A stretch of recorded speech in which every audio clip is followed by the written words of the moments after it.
Grand chess. How to play. The rules are the same as regular chess, except for these changes. For a refresher of those rules, check out this video. Lay out a 10 by 10 board. Place pawns on white's third row. On their second row, from left to right, place empty, knight, bishop, queen, king, marshal, cardinal, bishop, knight, empty. Place rooks in the corners. Mirror this setup for black. The marshal has the combined moves of the rook and knight. The cardinal has the combined moves of a bishop and knight. Pawns are allowed their initial double-step move option, and en passant is allowed like normal. Pawns may promote at the 8th or 9th row, or they must promote when they reach the other side of the board. Pawns can promote to any non-pawn piece that your opponent has captured.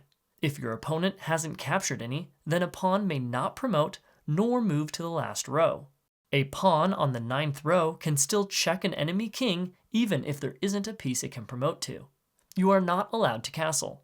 The first player to checkmate their opponent wins.